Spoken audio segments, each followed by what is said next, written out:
Welcome to your weekly program, BelAhdan, the show that brings you the federal government to your living room. I just came back from a trip to Washington, D.C. Everybody was there. Everybody was happy. Back to work. The government is working. And I don't understand how the Republican and Tea Party work so hard to shut down the government. And then when it's open, they're talking about how Obamacare is not working because of some failure or some problem glitch in their website. So you want to shut the whole government, but one website is not slow, it is the end of the world. This is the attitude.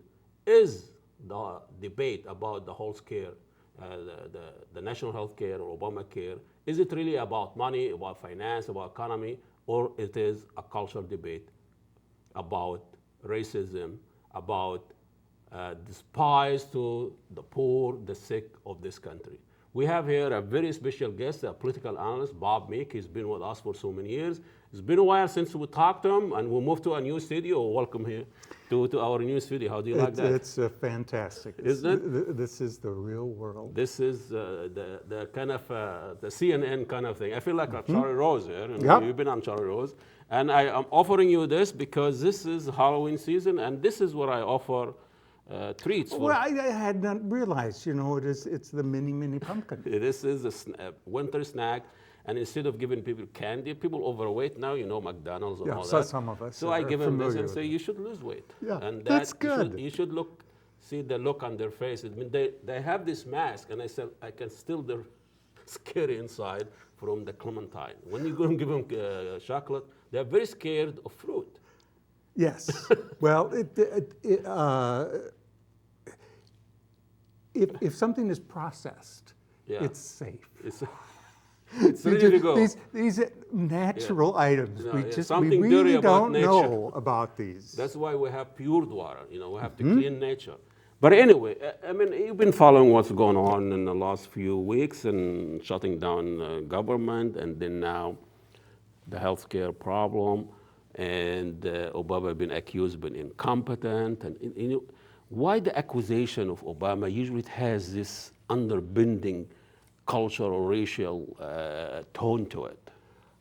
I just, it hurts. I mean, I believe in politics. I spent my life in it. I have tons of wonderful Republican friends.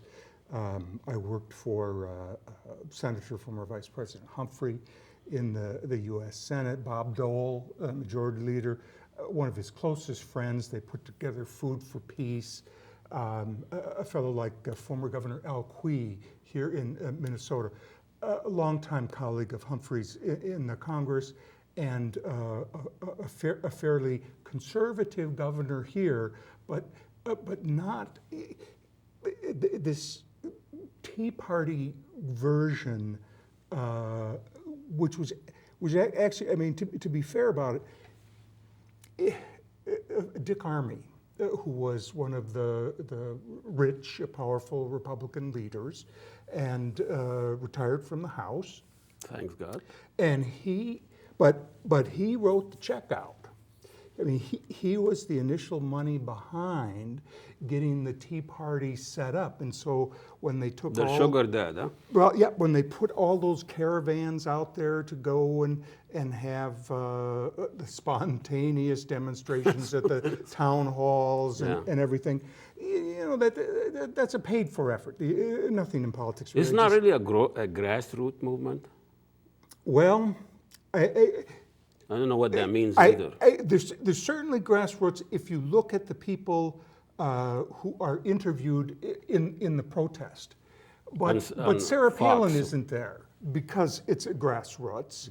And the caravans that went around the country, they were paid for initially by Dick Armey's check. And so, but it's a deal with the devil. And we were at a point in 2000, 2004 where there was an eyelash of voter more for Republican or more for Democrat. It was virtually tied. Starting in 2008 with Obama's first election,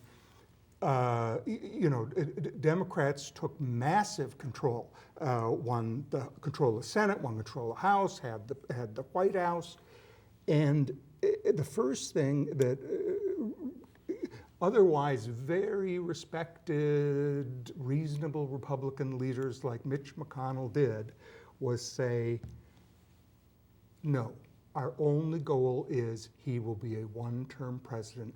We are not going to cooperate with him on anything. That must be our bargain. And they did that while the first inauguration was taking place. And what just happened, and it's, as people are listening to this, we're about a year from the 2012 election where Obama, again, carried by a sizable amount. But the Republicans have control of the House of Representatives, the 435 members around the country. Now, if you just were to take the number of votes that went for Republican candidates versus Democratic candidates for the U.S. House, there's about 1.5 million more that went for Democrats around the country than went for Republicans. Mm-hmm. So at this point, it should be blue, but it isn't, because those House seats are gerrymandered or redistrict, whatever term we want to use. Very focused. They're made by the state legislatures and the governors, and the Republicans are in control of more governorships and more state legislatures. And as a result, although there were more Democratic votes for U.S. House, there are 28, 34, whatever, more GOP members. And those folks, I mean, I am told by friends, et cetera, that there's about 30 or 40 hardline Tea Party folks in the U.S. House Republican Conference, and that they're simply, Katie, bar the door. We're going to do what we will shut down the government before we will bend in a compromise.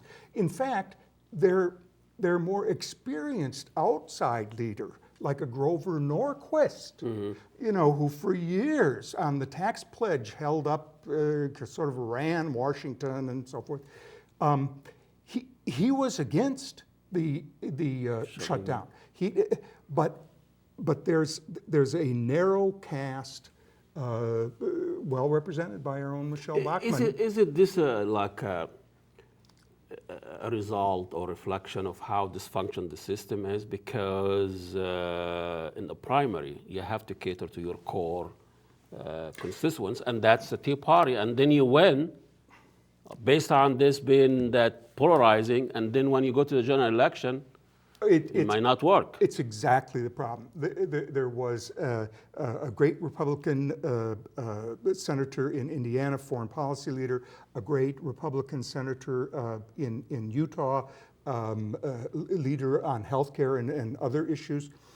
They both got wiped out in primaries back in the 2012, and it happened in 2010 as well, where Republican moderates got wiped out because one of them said, well, I don't really hate the president. Mm-hmm. I'll vote, concept. I'll vote against him every time, but to tell you the truth, I don't hate him. Yeah, it's not a cultural issue. And that was enough to help energize Tea Party opposition in a primary against him. So we have a small part of the Republican House that is really holding the country hostage at this point. And I try to think of a similar example, and I'll tell you the only one that easily comes to mind for me is when it was Democrats.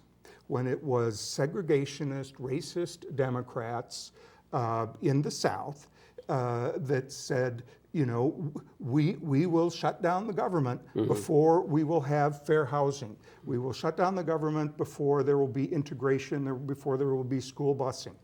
And, you know, you have to go back, and of course I have to count because I'm so old, but if you go back 40, 50 years, that was the Democratic Party. And they were white, they Was were it the Democratic segregationists, Party, and they were Democrats. or it was just the historical era of American growing up? Why are we still in this adolescent thinking of shutting down? This is like kids, childish way. We used to play, and then somebody snatch a ball and say, well, if you don't play, I'm taking the ball away.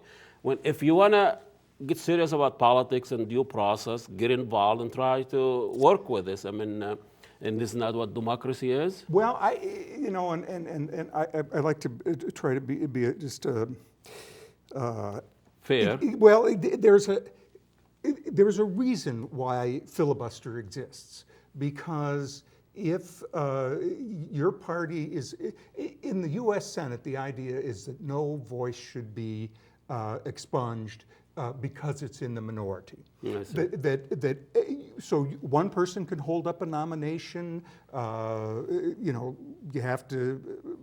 If you got 40, you're going to block any action because of the filibuster. But that's a dysfunctional tool that people can abuse. So cutting to the chase. So what I think happens is, you know, there's a very large Republican Party in the world, very large Republican Party. And it has the U.S. Chamber of Commerce, which opposed the shutdown. U.S. Commerce? Yeah, U.S. Chamber of Commerce. And it has the National Retail Merchants Federation, which opposed the shutdown. And it has Representative Peter King of New York, opposed the shutdown. And as I said, Grover Norquist. And a majority of the Republicans in the U.S. Senate. But I think we got awfully close to the edge, and I have no reason to think that we're not going to go there again. This white-hot rhetoric, the fight between the parties, between the president and the Tea Party, this is a fundraising bonanza. You can't believe the amount of money that the president raised, that the Democrats raised, and that the Republicans raised. For the interest groups of the world, it is a bonanza. And so it will be revisited again as we come into the new year. It seems right after Obama won back to his house, and he's back to his, you know, running the country as he was elected to do. It seems like the Republican Party was in disarray, and it was just really dismal, and even McCain said, please, merciful on us, because it might happen to you in the future. But now, it seems like the Democrats are now in disarray.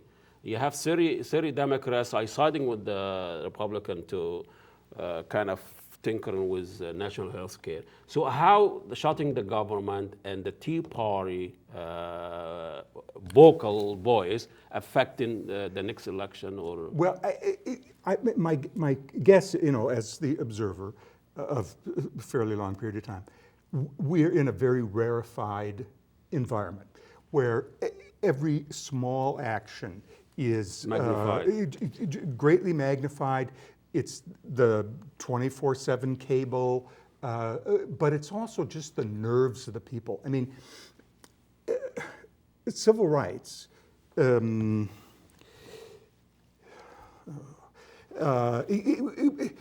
was who were you going to be next to on the bus? Who was going to move into your neighborhood? Were real estate values going to?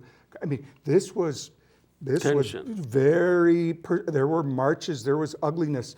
Now, healthcare. What else is more personal?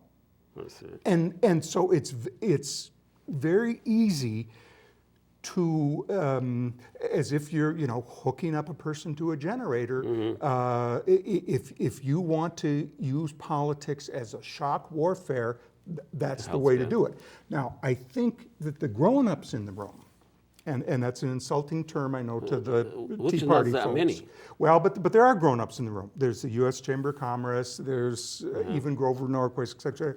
When they see that the winner of a shutdown contest is actually the nation of China, that positions itself to be economically stronger and its entities to be seen as more stable and able to generate financial markets on a continuing basis.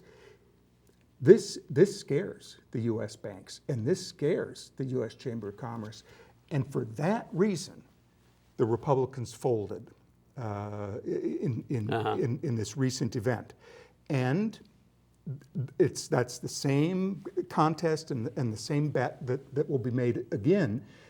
And at some point, then Democrats will run in the 2014 election and say, nope, now we need to shut down the Tea Party. Not the government. Well, we don't need to defeat every Republican. I see. We need to defeat these people who have voted to close your government. This is always my concern. Why the Democrats, I know I can see why the Republicans are doing what they do. Why the Democrats don't come up and articulate what the problem is? They're always afraid. They always kind of push around the bush. They're not straightforward and tell us what it is. I mean, what is the Tea Party anymore? What are the driving forces in the Tea Party? Is it culture? Is it racism? Is it physical conservatives? I mean, what is it? And how is it different than Occupy Wall Street that didn't work? Now, it seems to me that Too many. Look, when I watch television, I sometimes see other parts of the world that have heavily contested ideas. Yes. And Here I'll give you a soft ball. Yeah, and a clementine too. And the truth is, these sort of clashes between the fundamentalist view and the compromise to get the job done view, pragmatism, they appear all over the world. And in the U.S., we're unprepared. Every politician is someone who wants to get reelected. And they will do what is necessary to keep the number of people there. How about serving the country to get reelected? No, I think you have to raise money. It's too much consuming time. Yeah, in the end, the government. Well, for example, we don't really have fiscal policy. We have monetary policy. The Fed just quantitative eases us into a reinflation of the economy. And why does the Fed have to do that? Because that way you don't have to run the votes through the Republicans in the U.S. House. And how are equal marriage rights being propounded around the country? In a couple cases, maybe through votes, but basically through judges. Because then you don't. There we go. Because these. They're becoming like Egypt, use the judges to do the political wing of the military. I think there are dangers, and we always have to hope that there are enough people who want goodwill and who want things to function. I know, Bob, we haven't seen you for a long time, and I know I was going to run selection here. And do we have time to just no selection, continue that? And so I want to continue with you because this is very interesting. What's really, from an observer, someone, you always get the feeling as an immigrant coming in and look at how America works. You always get the feeling that the Republican, conservative wing of the Republican, the Tea Party, they are anti-women, anti-Muslims, anti-immigrants, anti-sick people, anti-poor people. Is there any truth to that, and why that perception? In terms of the folks who go to policy meetings, they don't have those kind of views. Okay. That's very good to know. I don't find them having that. Now, What do they have? you know, they will talk about it as limiting federal power, as limiting federal spending, as not compromising the rights of the majority in any given case. Well, they are money, just for right, but so I think there is reason to be had in those conversations. The problem is, and people observed this long ago, elections. If the airline industry were to operate as the way campaigns and elections do, nobody in this country would fly. Because X airline would say they've had more crashes, and B airline would say, oh, they've got more drunk pilots, and this whole conversation. But who trusted the aviation system? This whole conversation, and pretty soon people wouldn't fly. Well, That's a great analogy. that's what's happening with politics in the U.S. And to the degree that you can just turn people off from voting, and yet still turn out your special interest numbers, people are ready to go ahead and have that contest. It can be to the advantage of an individual candidate in an individual race to spoil the political waters with more bile and But to what anger. end? To what end?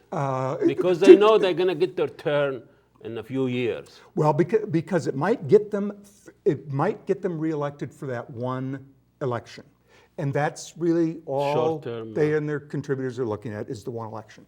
Now, over a period of a couple decades or 3 or 4, what you're going to have is a mighty polluted a swamp that's filled with poisonous things that sane people don't really want to get involved in. And so you get a lot of good people just sort of throwing up their hands and saying, it's impossible, a pox on both their houses, you know, we're going to go off and pretend it doesn't affect us. How electing the first African-American president twice on all this movement has anything to do with the fact Obama is African-American? Yes, However, I think so. he's working with Wall Street, he's working with the system, he's working with banks more than any insider of a capitalist system. Listen, I read all the different emails, and The one I give you, this is the most important one. and there are as many Democratic objections to the president's policies as you'll find among the Republicans. But I do think that the election, the president's election and re-election caught a certain sizable segment of the Republican, not establishment, but let's just say party activists, sort of just caught them by surprise. They didn't think that was going to happen. Even the second time? No. I mean, people in the Romney campaign didn't even know that they were going down. Romney didn't know himself. Yeah, and so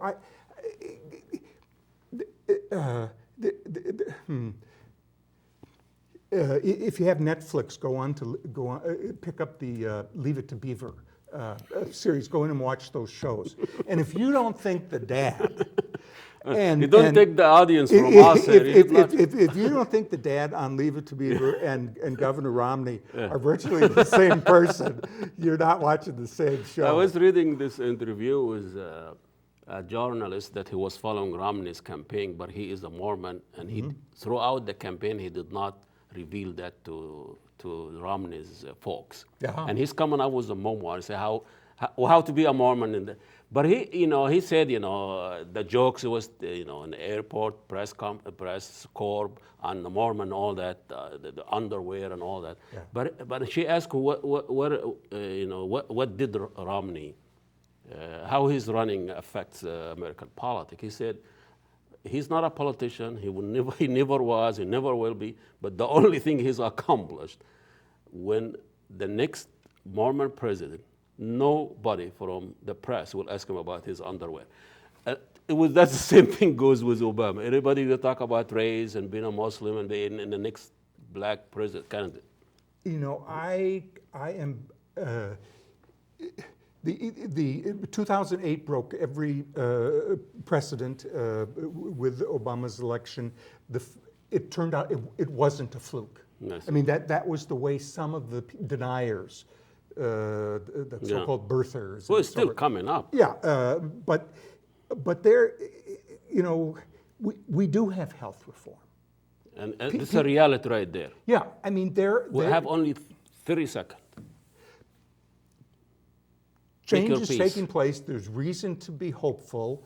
Forget about much of the noise. It's really just being undertaken for the purpose of fundraising and supporting the interest. It's not the real ground America. There's a better America that's out there. Thank you so much. You are a testimonial of better America. Thank you so much. Bob Meek, a political analyst. Always come and enlighten us. We'll see you next week. Assalamu alaikum and God bless you all.